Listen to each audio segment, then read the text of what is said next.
ស្ដីប្រិយមិត្តទាំងអស់ខ្ញុំម៉ាតិនហ្វីថ្ងៃនេះចង់និយាយក្តៅក្រហាយអំពីពួកអាបោកគេតាមទូរស័ព្ទ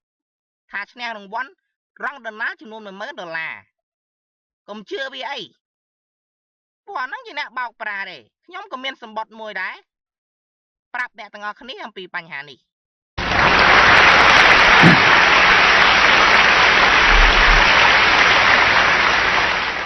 វាក៏បានខលមកខ្ញុំដែរថាខ្ញុំហ្នឹងឈ្នះរង្វាន់$10000ពីរងដុល្លារមិនដឹង$10000ឪវាស្អីបើអញមិនដែលផឹកផង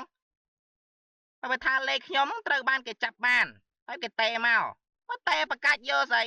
បើឯងចង់បាន$10000ឯងយកទៅអញមិនត្រូវការទេណាបោកស្អីបោកចំតិនហ្វីបងហើយវាដើរបោកតាអ្នកនៅតាមជនបទហ្នឹងឯងវាឆ្ងាញ់ដល់បោកលុយគេនឹងពួកអស់សាច់ហ្នឹងណាហើយសូមបងប្អូនជនបទកុំចាញ់បោកវាហើយនៅភ្នំពេញក៏ដូចគ្នាដែរហើយបើពួកឯងលេង Facebook ណាបានឃើញវីដេអូហ្នឹងណាយកមុខដាក់ចូលក្នុងកថោទៅកុំឲ្យខ្មាស់គេតន់ពួកអាដើរបោកគេហ្នឹងការងារមកកណោមិនព្រមធ្វើទេគាត់តែដើរបោកតាឯងទៅពួកអាលបល់កាច់អស់នេះវើយ